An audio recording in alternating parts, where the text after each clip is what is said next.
you don't know what to trust anymore. So You don't. I just try to bet on myself as much as possible. You've definitely done that. Your career path is really interesting. Yeah, got to bet on you. Yeah, I think we should talk about this now because when I got connected with you, Ty Martin, who is our friend in common, he was like, Mac worked at Google. You want to talk to him? I'm like, yeah, I want to talk to him. I haven't had anyone in here from Google, but how long were you there and when were you there? I was there a year. I was there 1 year from spring 2014 to spring 2015. And what were you doing for them? I was basically selling and consulting Google ads to small businesses. Okay, and where, like what office? Out in Silicon Valley or? No, so I was in Ann Arbor, Michigan of all places. It was cold as tits. Interesting. Yeah. How'd you end up out there?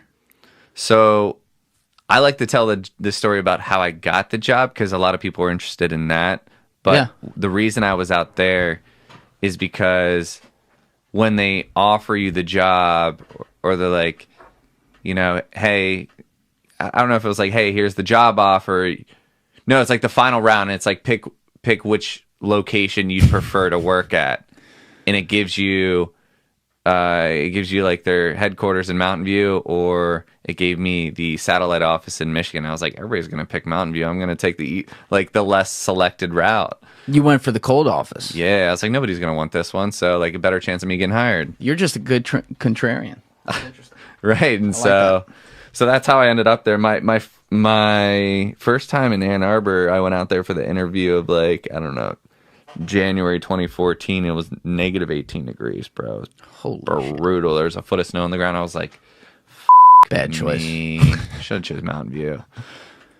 But yeah. So you go out there and you were consulting with small businesses.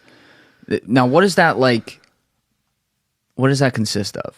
Like, do you just have a list of clients that you're given that you got to talk to all day and see what their needs are, like kind of basic business? Or are you directly working with the software teams over there? Like, how did that all go? The first thing you said, exactly. So they train you up on like this is Google, it's the culture, and this is the platform, you know, this is the technology you'll be using, the CRM systems, and this is, you know, how you sell and upsell, like 3 months of all this different training. Then you finally, you know, get your book of business, and it's a list of, I think it was like 300 clients every quarter. So these are small businesses spending money on Google ads to increase their business, you know? And so to show up at the top of Google, you know, they were just starting to push YouTube ads more, display ads. And so you would call up these people and try to schedule a call, be like, hey, it's Mac from Google. I'm your account rep this quarter. You have ABC HVAC company. You know, I see you're spending a decent amount. I'd love to help you spend it more efficiently. And they're like, all right, cool. Like either like F you or like, hey, like, sure. Like you just got to get them with the hook. Like, hey, you're spending too much here. I'll help you save some money. So that's how you hook them to schedule a call. And then you jump on a scheduled call with them. Half the time they miss it because they're a small business owner, busy as hell. I know, but like that's surprising to me. What you mean? Because you're not just like some salesman calling them with some like marketing offer. You're Google. Right? Yes, but if you own and run a small business, like all you small business owners out there, you'll get this.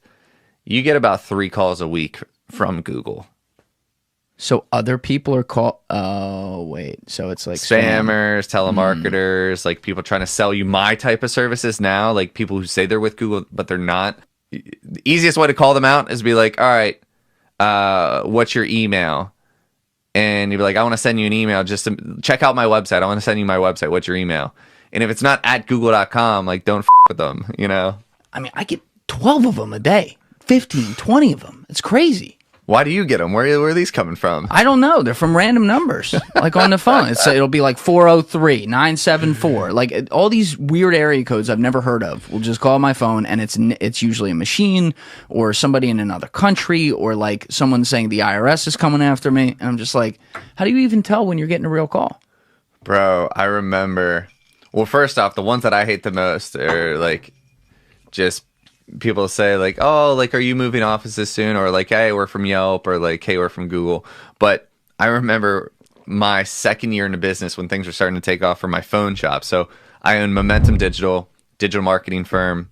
You've been around 6 years, ever since Google. And at the same time, when I moved to Philly, I started a phone repair company called Phone Repair Philly. I forgot about this. That's cool. Yeah, so I own 4 retail shops. I've been doing that for 6 years as well. Both 7-figure businesses. You know, I've been hustling hard for 5-6 years. And my second year with the phone repair shop, I remember I started like eating away at the competition, outranking them on Google, just stealing the spotlight, getting all the phone calls. Because I knew the shit. Knew the codes. So I also use that as a case study for people that want to hire me. I'm like, listen, I've done it. I started the phone repair business with $1,000 in a tiny little office cubicle, and now we're doing seven figures a year. You know, we're doing well over 6 figures a month. Wow. Started with $1,000, no loan, no debt, whatever. Like, and that's all SEO. $1,000, all SEO, plus doing the right things business wise. I did a lot of wrong things business wise. Yeah, absolutely. You have to do in that. a marketing sense, like 90% credit to SEO. Yeah, that's what drives. Obviously, the human being drives the success, and make sure you know, you put your pants on in the morning. Yeah. But when you get to the product, if you have that kind of expertise, I mean, where the are we all going to look for business? We're going to Google. Well, it depends what type of business you are. So that's true. That's true. If you're a local service business where it's like, oh, I need my bicycle fixed, or like plumbing or roofing or whatever the like, those are the type of companies that hire us because it's more search demand. I need it right away. And so we run like Google ads. We do local search engine optimization, managing the out of Google My Business, which is really important right now. A lot of companies are getting suspended on Google. What's that called? Google My Business.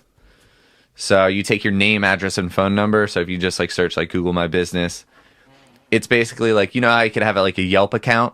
Yeah. It's like that for Google, but like way more robust. Oh, got it. And Google's trying to dominate any business being taken away from them by Facebook or Yelp or Apple Maps or whatever. Because they give the whole suite of every. Got it. Yeah. To me, we have like a society where if you can get something that has 8 choices, anything, I'm not just talking about Google right now. If you are not one of the first 2 choices that the literal eyeball sees, yeah, you're kind. I mean, I don't know what your data shows you, but I remember data from people smarter than me who did this stuff. They used to say like, if you're not top 3 on Google, now we'll go straight to the Google example, you're not getting clicked. It's like down to 10% or something like that. It goes from like 75 to 10. Yeah. It's crazy. And that's for everything too. But that is the Google society, because Google is the first place that really made this our expectation. Like, we type in exactly what we're thinking and boom, whatever the first choices are, we don't have to do the maximum amount of work to get there. I think the number, like the amount of people that scroll past the first page on Google is like 7%. And a lot of that's probably not even people looking for something immediate.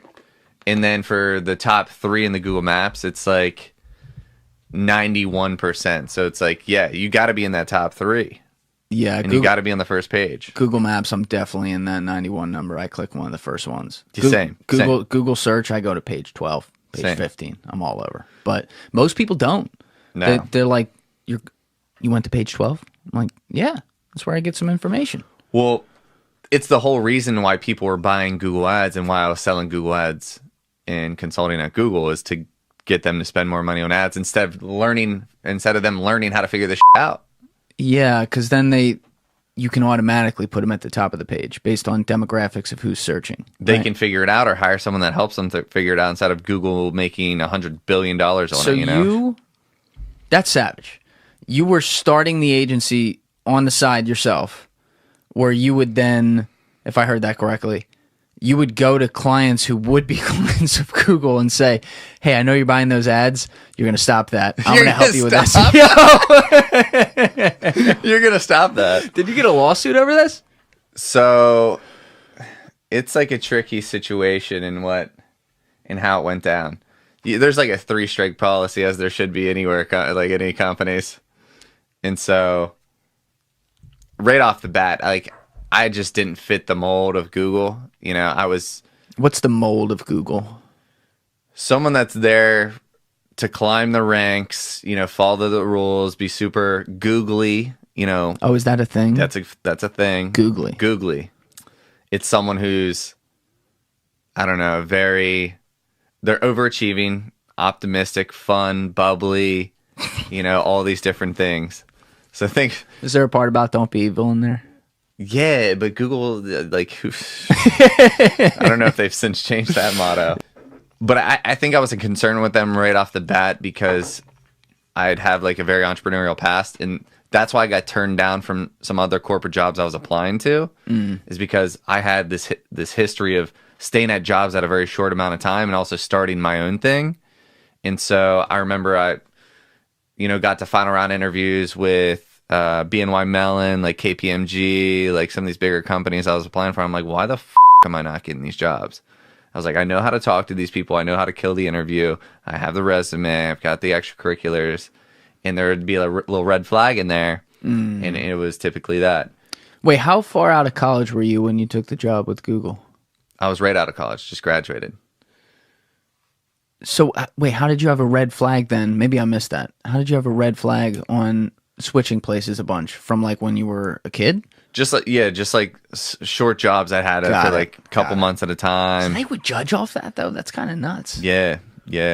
And just like, it seems like he's headed towards a path of like being an entrepreneur versus like wanting to, start his own business. So everything happens for a reason. So I was fired for a reason because I had to go all in on this. But how'd they find out about it? And I got the job at Google. I needed to take the job. Like, I couldn't pass it down. My parents paid for most of my college. They wanted me to get a job. Like, sure, I'm too much of a reckless person at this time, like partying, having fun, like doing myself.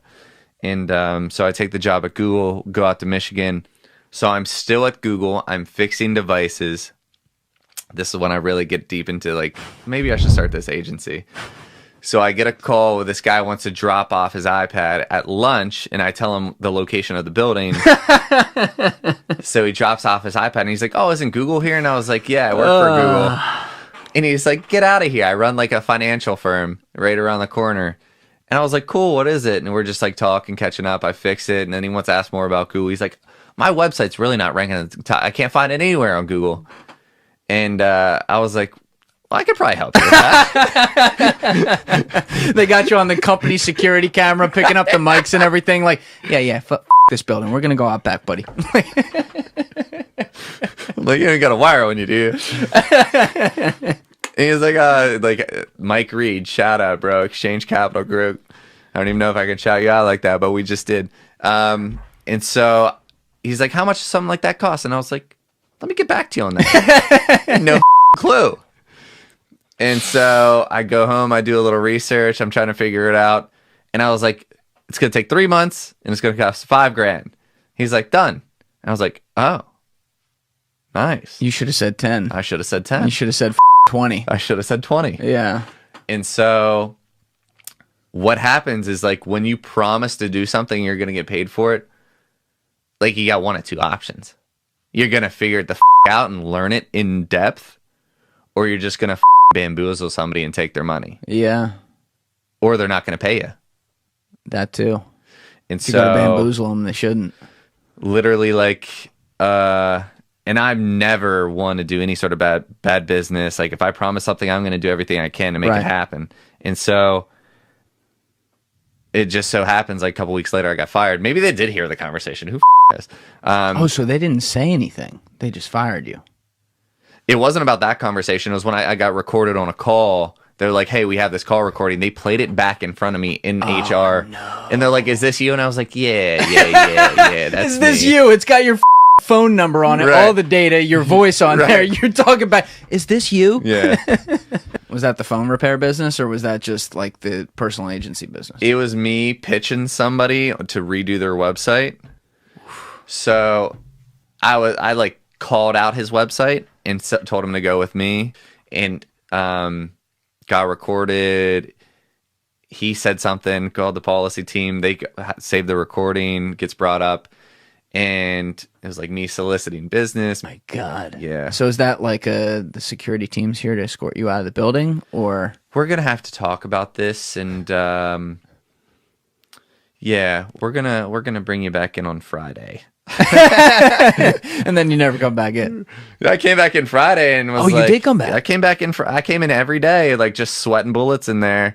We're going, dude. Google was dope, bro. It was sick. Like that week we had like a company ski trip, and I'm there like just sweating, like not having a good time. Like I'm gonna get fired on Friday. All right. they go in there. I was most upset they took my computer. I really liked it. It was my first like real nice MacBook, but